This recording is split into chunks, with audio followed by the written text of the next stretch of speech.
Salatullahi wassalam ala man uhiyal Qur'an. Bismillahirrahmanirrahim. Assalamualaikum warahmatullahi wabarakatuh.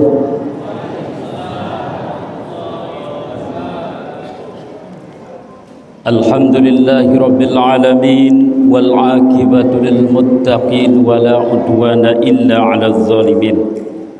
Asyhadu an la ilaha illallah wahdahu la syarikalah wa asyhadu anna Muhammadan 'abduhu wa rasuluhu la nabiyya ba'dah, amma ba'd.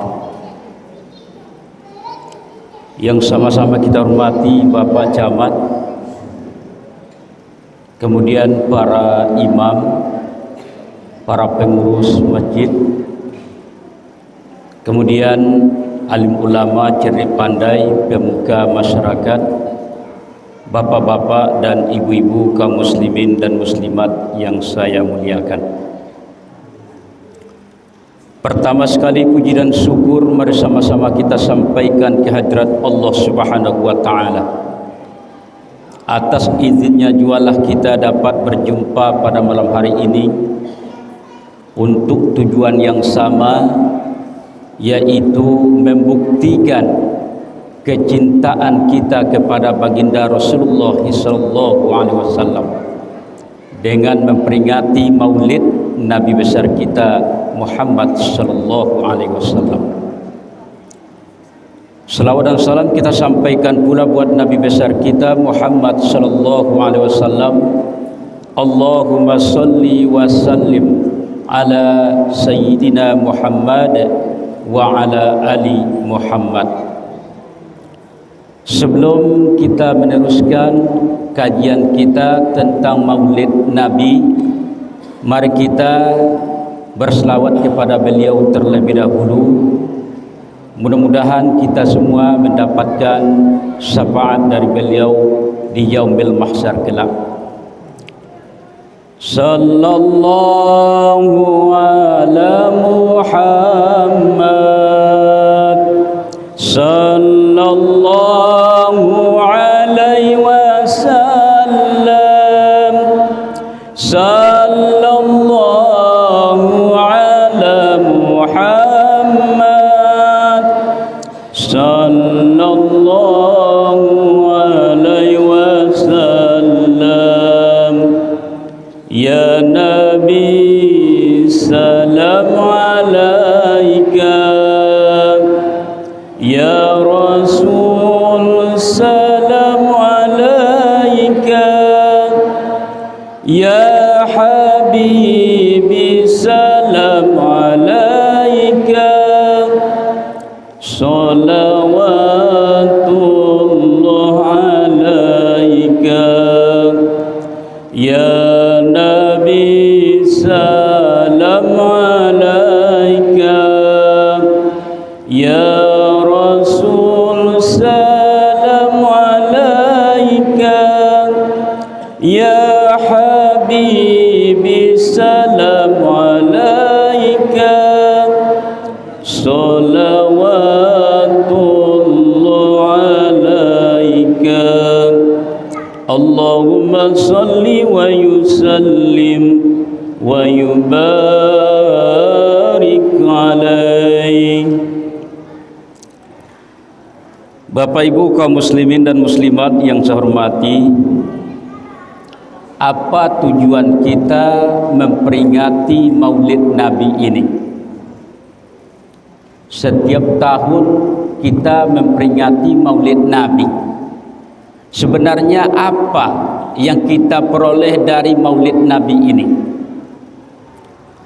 Tujuan kita memperingati maulid Nabi ini pertama adalah membuktikan kecintaan kita kepada baginda Rasul. Yang kedua, kita meneladani sifat-sifat beliau. Makanya Allah Subhanahu wa taala mengatakan, laqad kana lakum fi rasulillahi uswatun hasanah. Sungguh pada diri Rasul itu adalah contoh yang baik. Selama ini anak-anak kita selalu mencontoh. Kalau dia hebat hobi main bola kaki, maka dia mencontoh siapa? Ronaldo. Kalau dia hobinya bermusik-musik, tentu ada contohnya. Tetapi bagi kita umat Islam, maka yang kita contoh adalah baginda Rasulullah sallallahu alaihi wasallam. Apa yang kita contoh? Contohnya kalau minum.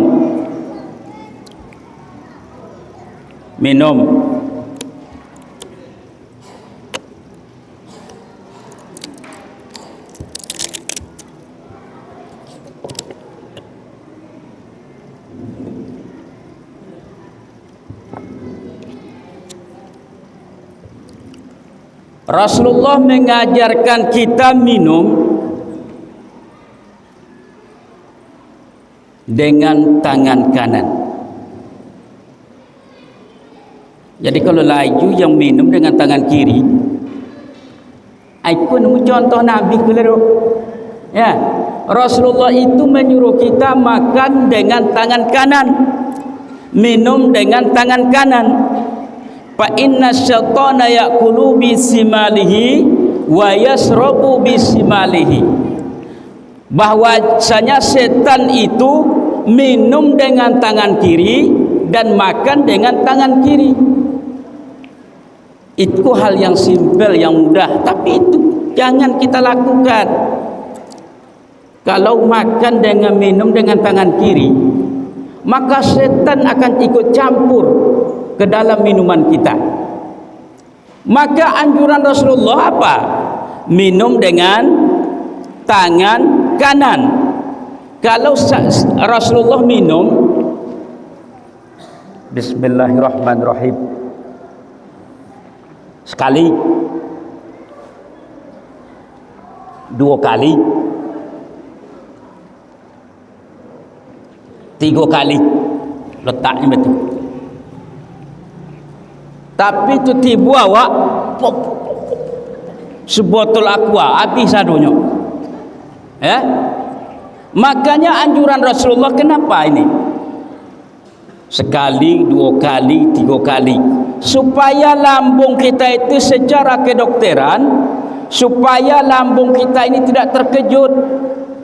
Kalau memang aquanya godang aqua, sekali apa sama habis sadunya, tu koji lambung tadi.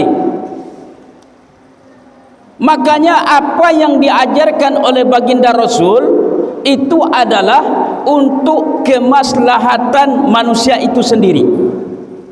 Masalah minum, pertama dengan tangan kanan, kemudian ketika meminum dengan mengucapkan bismillahirrahmanirrahim. Apalagi yang diajarkan oleh Rasul. Kalau dikupas masalah minum saja, makan, itu lama nanti. Keluar pula hadisnya, ayatnya. Kita secara simpel saja. Rasulullah tidur Rasulullah itu, sebelum beliau tidur, maka dia berwudu terlebih dahulu. Berwudu, bagaimana wudu solat, begitulah wudunya Rasulullah. Setelah wudu, beliau membaca doa, baik itu surat-surat ayat pendek, kemudian doa bismikallahumma ahya wa amut. Dan beliau tidur mengambil posisi kanan.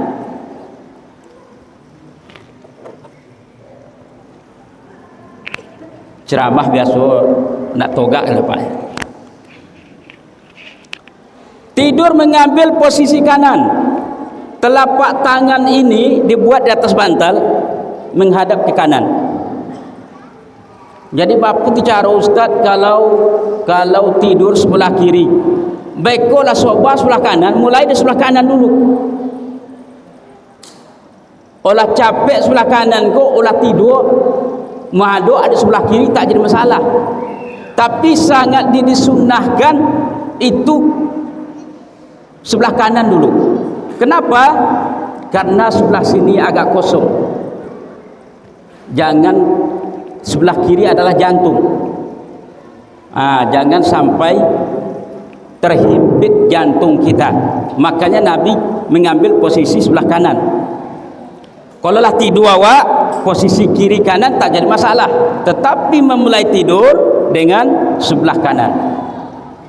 Kemudian Rasulullah mengajarkan kepada kita, apabila kita memulai sesuatu itu dengan tangan kanan. Apa contoh? Memasang baju, ambil sebelah kanan dulu. Memasang terompah kanan dulu, baru kiri. Memasang celana kanan dulu, baru kiri. Itu contoh yang diberikan oleh Rasulullah sallallahu alaihi wasallam. Bagaimana dengan Rasulullah mengadakan solat? Sallu kama ra'aitumuni usalli. Solatlah kamu sebagaimana aku solat, kata Rasulullah. Ini bagi bapak-bapak yang kita punya peci. Kalau mau solat bapak, peci waktu nak boleh betul dok. Lah, pasang peci kalau solat nak boleh betul dok. Kenapa? Ketika sujud, koniang awakku harus menempel ke lantai. Ini boleh terhalang. Makanya kalau orang dulu, orang tua awak dulu, adabnya itu kuat. Apa adabnya? Ketika ingin menyembelih, kok menyembelih ayam, kok menyembelih kambing, apalagi menyembelih sapi, kalau pecinya ndak ada, apa biasa dibuatnya? Apa biasa dibuatnya? Daun ya, disolek dekat telinga. Itu dulu. Disolek dekat telinga. Baru nyunyoleh. Kalau nak solat, indolai peci do. Diambilnya daun kelapa tu, dibuat seperti loka. Itu dulu. Itu menjaga adab. Kalau kini kok ini pun pakai peci tak jadi masalah dah. Makanya ketika rambutnya panjang, terhambat keningnya ini, ketika sujud tualang dek rambut tadi, maka sujudnya tidak sah. Yang kita bahas pada malam hari ini adalah ada 5 janji Allah kepada orang-orang yang menjaga solat 5 waktu sehari semalam. Ya, lebih kurang 1 jam nanti kita akan membahas ini. Apa janji Allah? Kalau Allah sudah berjanji, innallaha la tukhliful mi'ad, sesungguhnya Allah tidak akan menyalahi janjinya. Allah tidak pernah menyalahi janji. Kalau manusia berjanji, boleh jadi dia mungkir. Pak, ada undangan Pak, besok malam Bapak datang ke rumah ya Pak, kita ada acara mendoa. Insya Allah copek. Tetapi apakah datang itu belum tentu. Ini manusia. Tetapi kalau Allah pasti akan menepati janjinya. Jadi janji Allah kepada orang yang menjaga solat 5 waktu sehari semalam secara berjamaah, itu perlunya kita solat berjamaah. Kalau mampu kita, janji Allah kepada orang yang memelihara menjaga solat berjamaah, apalagi di masjid, maka janji Allah yang pertama, yarfa'u anhu daikul ais, Allah akan angkat kesempitan hidupnya. Sempit hidup kita, maka bawa solat berjamaah ke masjid. Janji Allah, Allah akan lapangkan dadanya. Kadang-kadang uang tak ada, tapi pikiran tenang, hatinya lapang. Daripada duit banyak, tetapi pon yang menyimpan. Punya duit banyak, tapi pon yang menyimpannya. Nak disimpan dok dalam banta, takwi beko banta digendong di anak ke tengah. Nak disimpan dalam lemari, masuk maling yang joleh tujuan maling itu adalah lemari. Nak disimpan di loteng, takwi di lari bulu dek tikus. Kalau orang banyak duit biasanya nak simpan di bank, kini banyak pula pembobolan ATM. Macam-macam. Makanya ketika seseorang rajin dia solat berjamaah ke masjid, lihat kehidupannya. Allah akan hilangkan kesempitan hidupnya. Tetapi tidak cukup dengan solat berjamaah saja, sampai di masjid itu siap solat berdoa. Bu, kalau berdoa itu kalau godang masalah awak, angkat tangan nama betul boleh dok, tinggi. Ya, umpamanya anak kita ada masalah, dia sudah tidak mau kuliah, ataupun sudah tamat kuliah belum dapat kerja, ataupun kerja sudah dapat belum nikah, risau orang tua, ataupun sudah nikah tapi belum punya anak, risau orang tua. Maka mohon kepada Allah. Jadi kalau besar masalah kita, lapor kepada Allah, angkat tangan tinggi-tinggi. Jadi salah satu syarat berdoa, pertama dengan memuji Allah, yang kedua dengan berselawat kepada Nabi, yang ketiga dengan mengangkat tangan. Itu masalahnya godang, angkat tangannya, apalagi imamnya lama berdoa. Amin. Amin. Sab di atas lutut sama mana? Hilang.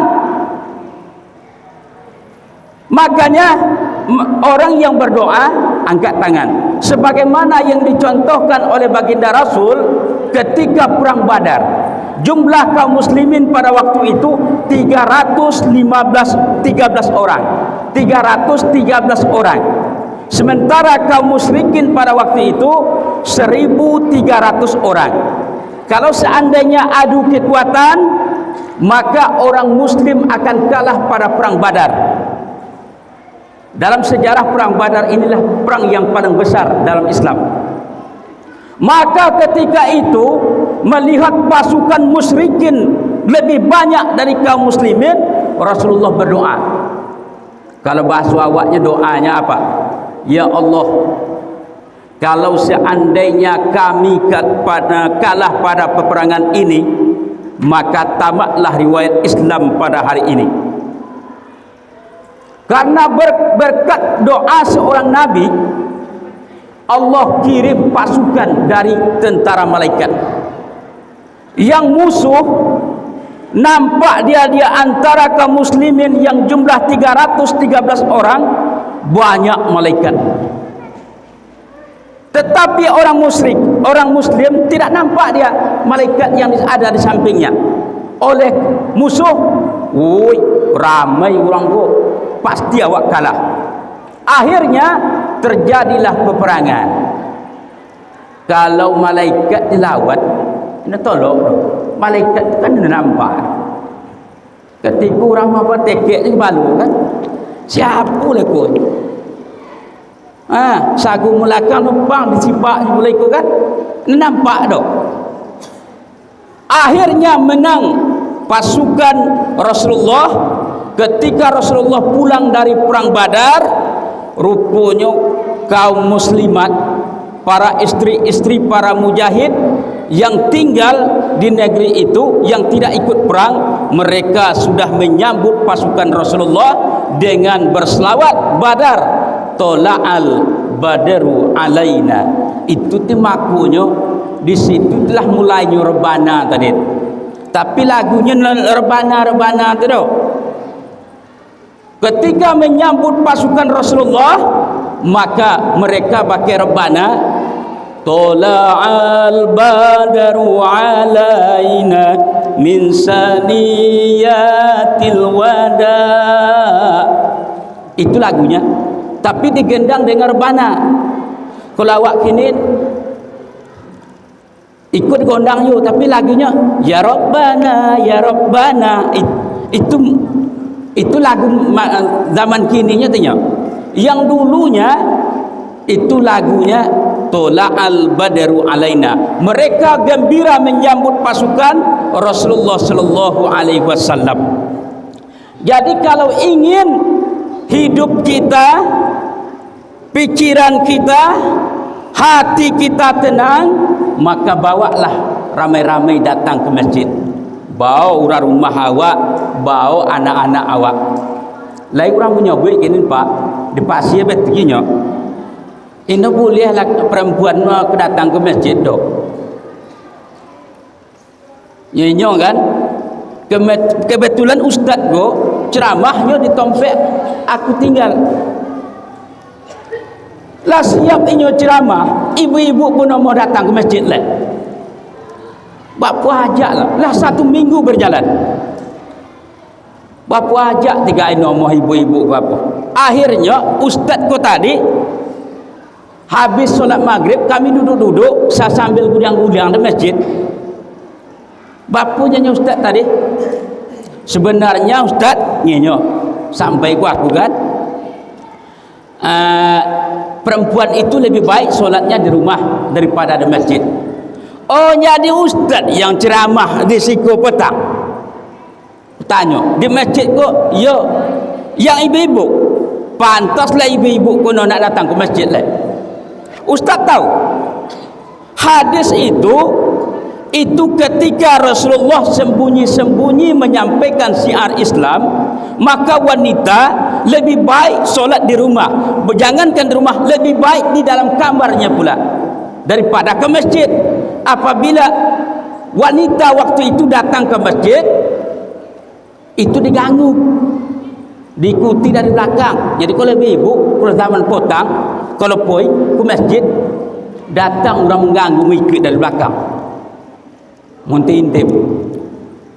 Jadi kini betul yo. Kalau lain ibu datang ke masjid, lain puluh orang tengah tiang betul kan? Jangan datang lah, kecuali suami ibu.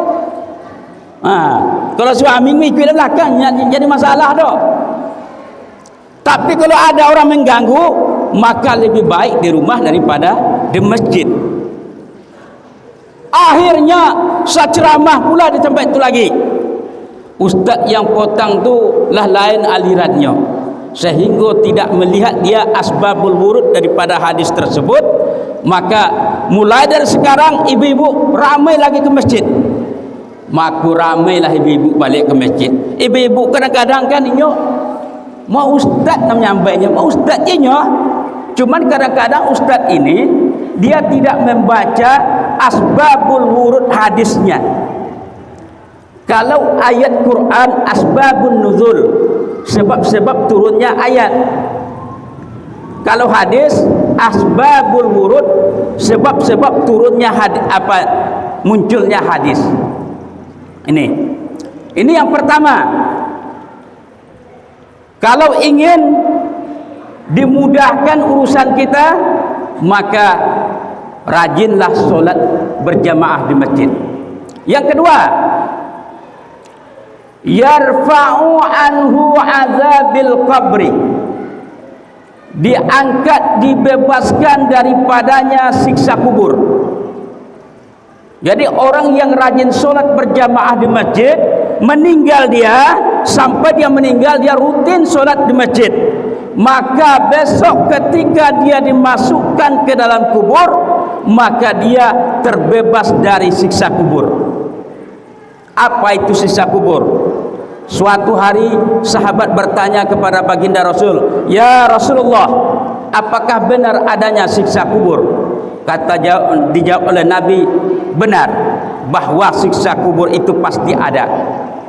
Kalau kita baca di dalam kitab Ar-Ruh, bahwasanya orang yang baru meninggal dunia dimasukkan ke dalam kuburnya, ulun tahunya masih meninggal mati lah. Ini tahunya masih mati ulun dok. Tapi setelah malaikat datang, didudukkan, kalau dia orang beriman diucapkan salam, assalamualaikum waalaikumsalam, dia pun bangkit. Maka dalam kitab Ar-Ruh tersebut, orang yang baru meninggal itu ruhnya didekatkan kembali, digabungkan kembali dengan jasadnya, sehingga yang berfungsi dari pinggang katih. Maka ditanyalah oleh malaikat, marrabbuka, siapa nama Tuhanmu? Man nabiyuka, siapa nama nabimu? Man ikhwanuka, siapa saudaramu? Man imamuka, siapakah imammu? Oh, kalau begitu Ustaz dapat tu punya. Isu yang menjawab tu awak tu, amal awak. Jangan man imamuka disebut pula nama imam siko. Ini laku dah. Tidak laku. Karena imam kita adalah Al-Quran. Maka ketika seseorang itu dapat menjawab pertanyaan malaikat mungkar, maka diluaskanlah kuburnya sejauh mata memandang kiri kanan depan belakang atas bawah. Dan apa kata malaikat? Tidurlah kamu bagaikan tidur pengantin baru. Kalau pengantin pak, nutrasunya siang, nutrasunya pengantin baru, tak terasa dia. Ketika kiamat datang, dia bertanya, hari apa ini? Hari apa ini? Hari apa ini? Bertanya-tanya. Tetapi ada orang semasa hidup di dunia, solat sekali seminggu, ataupun solatnya sekali setahun. Maka besok ketika dalam kubur ditanya, marrabbuka, siapa nama Tuhanmu? Maka dia pun tidak bisa menjawab. Satu kali pukulan malaikat, maka terbenam 7 hasta ke bawah. Saya 7 hasta itu kalau tahu aku 7 hetu. Kalau 7 hetu, gua kira-kira setinggi mana tu? 7 hasta terbenam, memekik-mekik, meraung-raung, tak ada yang bisa mendengar kecuali para hayawan, para hewan-hewan yang dengar. Pernah Rasulullah ditanya, ya Rasulullah, kenapa kita manusia tidak bisa diperdengarkan siksa kubur itu? Jawab Nabi apa? Kalau seandainya siksa kubur itu diperdengarkan kepada kita sebagai manusia, maka kita tidak akan pernah mau makan dan tidak akan pernah mau tidur. Inyo keselangsungan hidup awakku, makan, tidur. Kalau layak apa-apa besok berjumpa lah lama nak apa cerita pak lah sihat. Mau sihat-sihat betul telah. Aku mau makan kurang ndak, tidur pun kurang jo. Itu hati-hatilah tu. Tapi kalau lain lah, aku makan kurang ndak, tapi kalau tidur masih lumayan lah.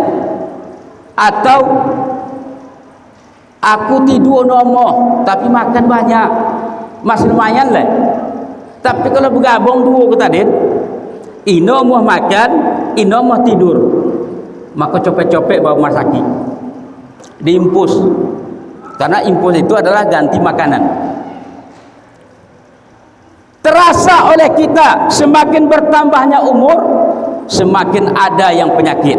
Kalau aku gini pak, sebuah asam madona elok nih, dari si lutut ke bawah olah kone asam urat, dari lutut sampai ke siku ke pinggang lah kone asam lambung. Yang sebuah katih yang elok asam podeh. Kalau asam podeh masih apa boleh. Jadi kalau asam podeh apa pun masih lumayan. kok patinnya, kok baungnya masih lumayan. Tapi ada suatu saat nanti kita tidak bisa berbuat apa-apa. Makanya ada 7 sifat yang dipinjamkan oleh Allah kepada kita. Maka sifat 20, wujud kidam baqa mukhalafatu lil hawadis qiyamuhu bin nafsi qadrat iradat ilmu hayan sama basar kalam. Qadrat dipinjamkan kepada kita. Kita bisa sekarang ini bergerak karena kuasa yang diberikan oleh Allah. Iradah berkehendak.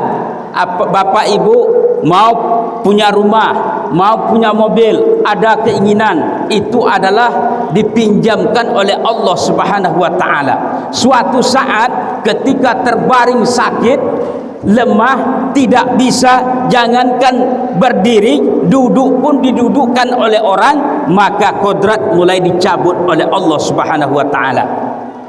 Kemudian apa lagi? Iradah, kehendak. Layu orang sakit ke kira donga dia pak nak inyo sakitnya parah, tapi pada nak makannya, dikasih makanan tu semakin habis sepiring, mintanya leh jarang. Biasanya kalau orang sakit apa, apalagi kalau di kampung aku pak, kalau ayam nah dulunya, kalau kini nomor dah itu ledo. Kalau dulu orang tua awak dulu inyo punya ayamnya, ayam banyak tetapi bisa semoleh do, baru bisa disemoleh lai 3 macam apa. Pertama waktu dok puasa, besok kan puasa ne, itu semoleh siku. Yang kedua kone sampah ayam, le tahu sampah ni musim penyakit olah tekeleh ayam nak. Tu mata mas moleh, itu dia dapat makan ayam. Yang ketiga, ketika awak sakit, lah sakit parah, tertanya mak tu ni, oh nak makan gulai ayamnya? Tertanya tu, oh nak makan gulai ayam? Kalau sedang sehat, ni pun nak tanya tu dah. Tapi lah sakit, no nyawa. Apa? Kehendak sudah berkurang, tak ada lagi. Makanya selagi sehat pergunakan. Ona terasu nak ayam boleh ayam, terasu nak gulai baung boleh baung. Karena ada suatu saat nanti itu tidak berguna bagi kita lagi. Ya. Yang ketiga, janji Allah kepada orang yang menjaga solat 5 waktu sehari semalam. Yang ketiga adalah akan diberi catatan amalnya dan dia menerima dengan tangan kanan. Berbeda dengan besok ada catatan, ikut catatan amal yang baik. Ketika dibuka, oh nampaklah catatannya elok-elok. Makanya ketika orang sakratul maut, waktu orang sakratul maut itu kalau dapat, kalau lagi keluarga awak besok yang jangan sibuk menghapis situ dah.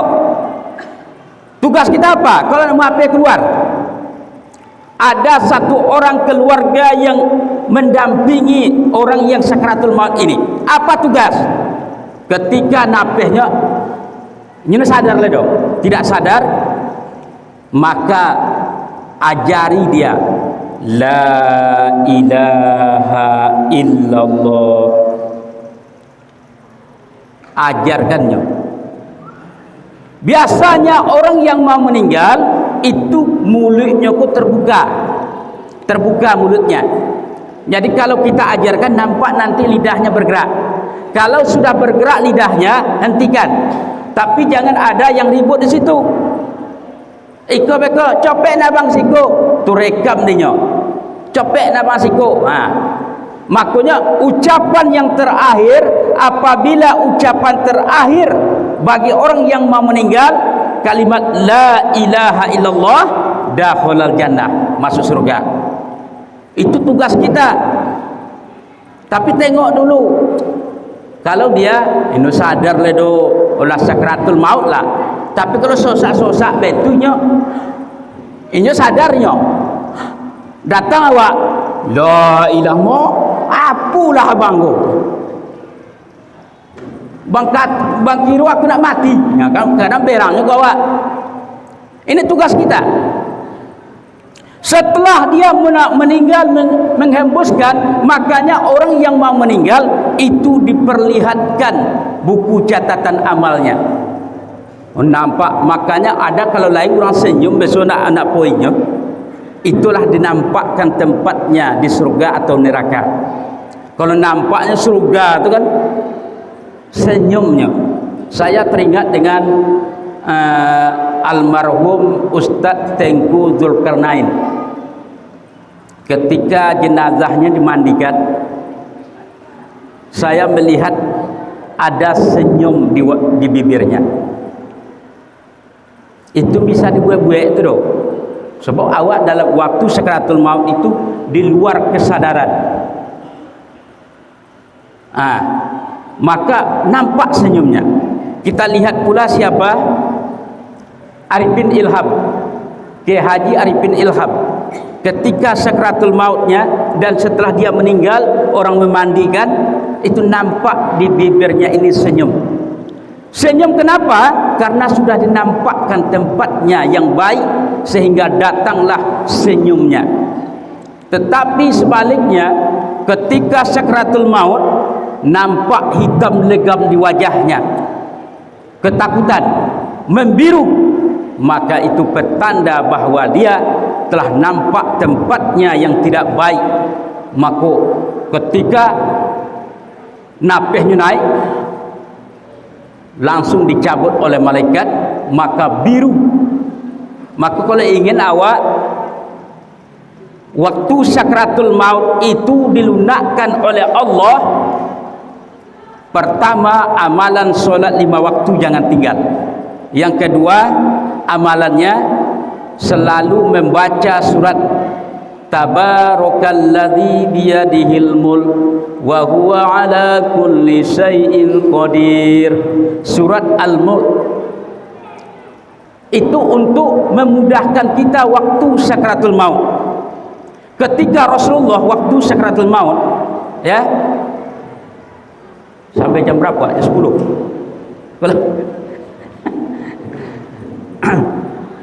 Waktu sakaratul maut Rasulullah itu Jibril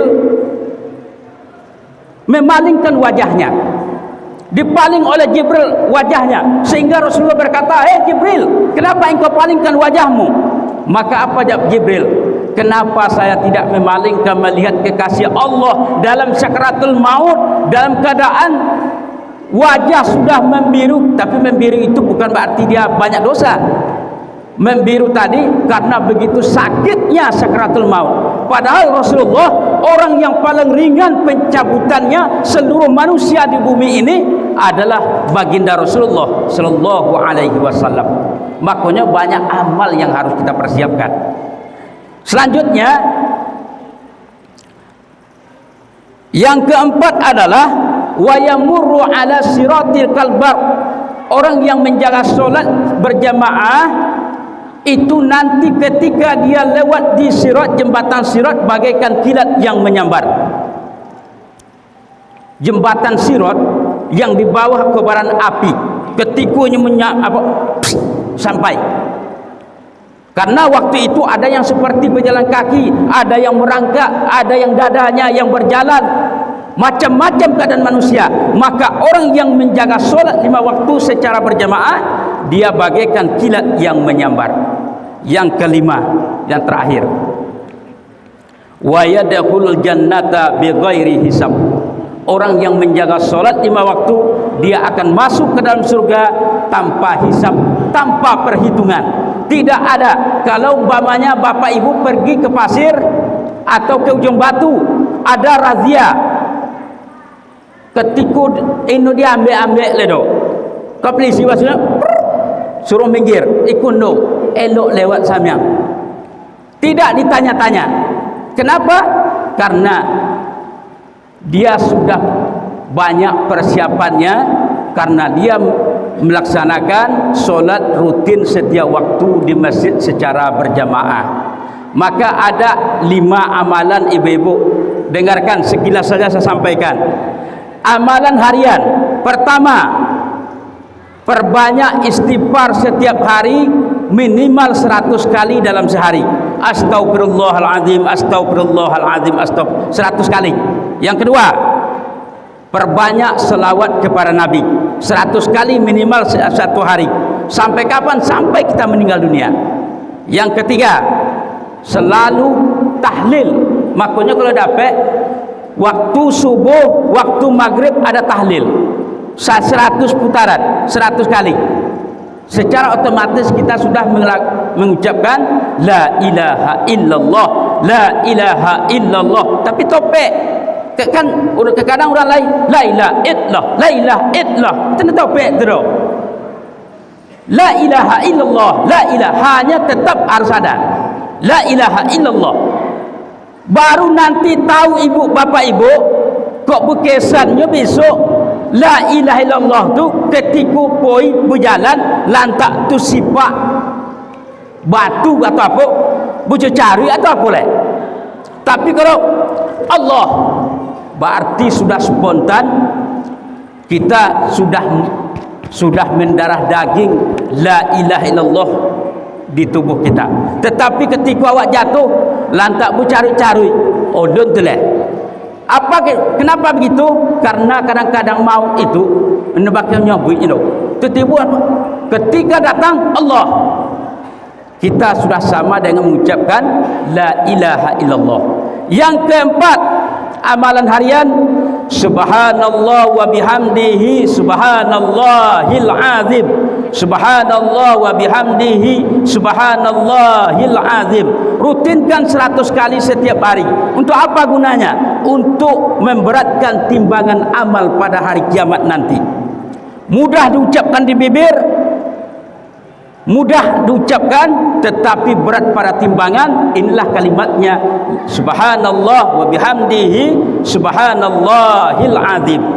Yang kelima, amalan harian raditu billahi rabba wa bil islami dina wa bi muhammadin nabiyya wa rasula. Barang siapa, dalam hadis sahih dikatakan, barang siapa yang bisa mengucap ini 100 kali setiap hari sampai dia meninggal dunia, maka ketika dia meninggal dunia, maka dia wajib mendapat ridho dari Allah Subhanahu wa taala. Kita solat, kita puasa, kita zakat, tujuan untuk mencari ridho dari Allah Subhanahu wa taala. Maka rutinkanlah amalan ini setiap hari. Mudah-mudahan kita semua termasuk kepada orang-orang yang banyak mempersiapkan amal untuk bekal kita pada akhirnya nanti. Demikian saja yang dapat disampaikan. Mari kita berdoa kepada Allah Subhanahu wa taala. Mudah-mudahan ibadah-ibadah kita diberi oleh Allah kekuatan untuk melaksanakannya. A'udzubillahi salatullahi wassalam ala man uhiyal Qur'an.